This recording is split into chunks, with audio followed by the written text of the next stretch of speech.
Let us now look at a very interesting concept which is known as differential network analysis, and this is a very interesting kind of approach that is very useful on various kinds of networks, because in a lot of biological scenarios you typically have multiple conditions, you have networks under multiple conditions and so on.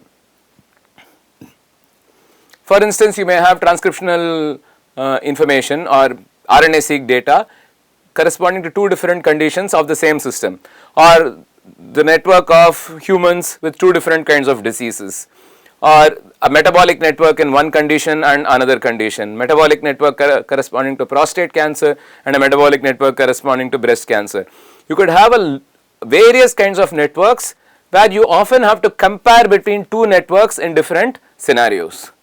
So what is the task that we have to do? Very likely your nodes are very same.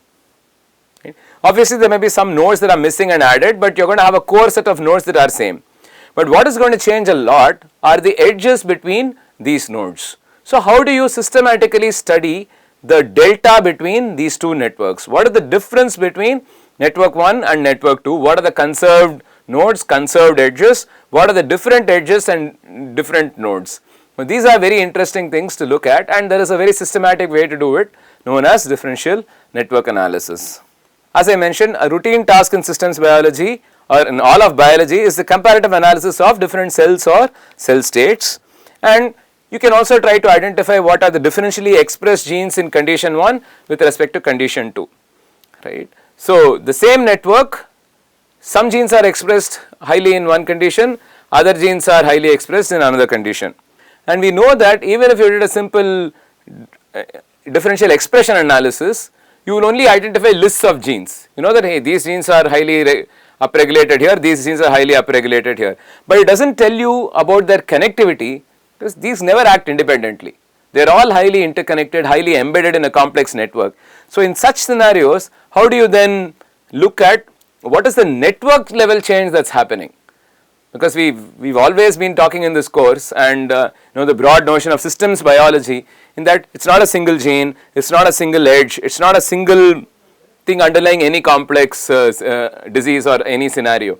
What you have is a network that is dysfunctioning, a network that is functioning in cases of healthy people, and what is the change in this network. And these genes and proteins are embedded in complex networks which orchestrate various functions, and beyond simple plain differential expression analysis, it is also important for us to study the network level changes that are happening from condition A to condition B. How do we do this? An excellent paper by Edekar and Krogan in 2012 which talks about this. In the first step, the static genetic interaction maps are computed for each of these conditions, right. So this is a set of interactions for condition 1, and this is a set of interactions for condition 2, right, and you have both positive and negative interactions that are captured by different colors and so on. And the network for the first condition is then subtracted from the network for the second condition, right, and you also have weak interactions shown by dotted lines and so on. So what you see is there is a weak negative interaction between A and B in condition 1, which is replaced by a weak positive interaction between A and B in condition 2, but A and E have no interaction in condition 2, but they have a strong positive interaction in condition 1. So when you subtract network 2 from network 1, so you subtract this network from this network, what you get is a weird network wherein what is connected always is now gone. A and F are always connected, that is gone now, and what was not connected, for example A and D was not connected, that is now an edge, right. A and D was not connected in condition 2, so when you compare it with condition 1, that change is now captured as an edge. And similarly A and C is there in condition 2 but was not there in condition 1, that is again captured by an edge. And A and B has changed in direction, so that is also captured by an edge.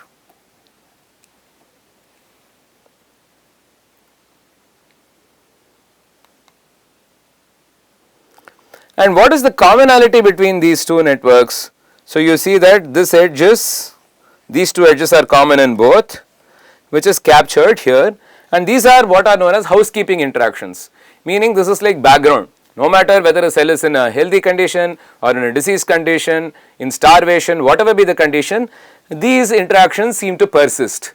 So these are obviously important interactions, but they are not interesting to compare between the two conditions. They are always there, they are background, right. So these background interactions are therefore captured as housekeeping interactions, because this is necessary for everyday day-to-day upkeep of the cell and so on.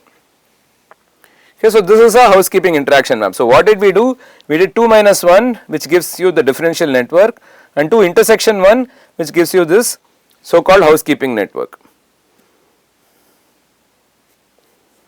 And what you have here is that these interactions are magnified, right.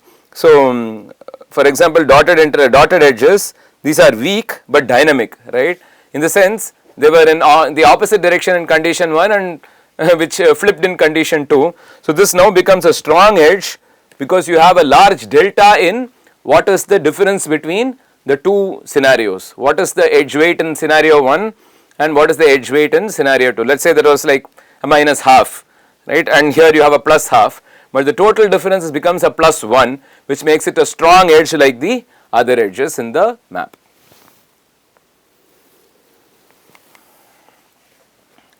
And in this excellent paper in Science, which is what was described by Edeker and Krogan here, what did they do here? They looked at two different conditions.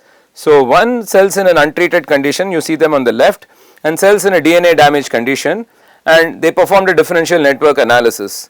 And what you see is very interesting. You look at this whole bunch of interactions that have like probably there because they have flipped in nature and so on, right. So you have a very interesting study that's here. So they use this what is known as differential epistasis mapping to unveil widespread changes in genetic interaction among yeast kinases, phosphatases, those are the nodes that you see here, and transcription factors in response to DNA damage in yeast. And this helped them identify DNA repair pathways, highlighting new roles for various kinases and phosphatases and so on. These are all enzymes.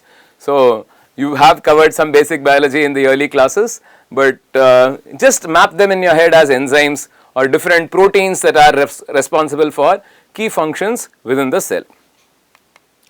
Okay. They also showed that while protein complexes are generally stable in response to perturbation, the functional relationships between these complexes are dynamically reorganized from one condition to another. Right. So very interesting insights by simply doing a differential network analysis. If you did simply a differential expression analysis, you wouldn't have caught all of these interesting features. The differential network shows that the interactions with transcriptional machinery are present in both conditions, and that is just set aside as a housekeeping transcription in the differential map.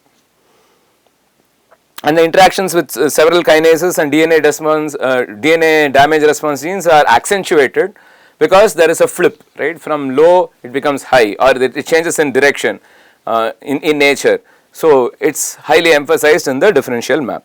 So with that we come to the end of differential network analysis, which is a very interesting method to study various kinds of networks, and you can imagine using this for various kinds of networks in different conditions. You can use it for metabolic networks from condition 1 to condition 2. What are the fluxes that change?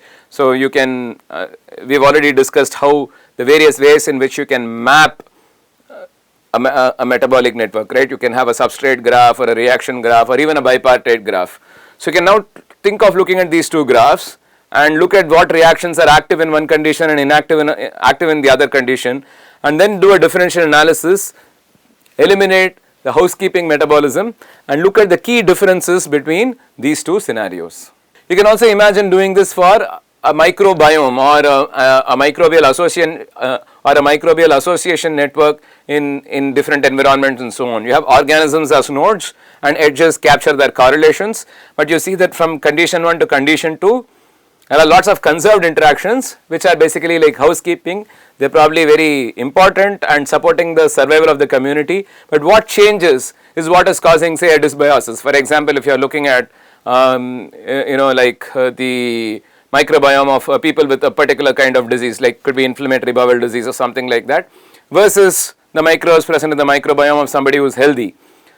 Some of these interactions may actually be causing the symptoms that we see and so on.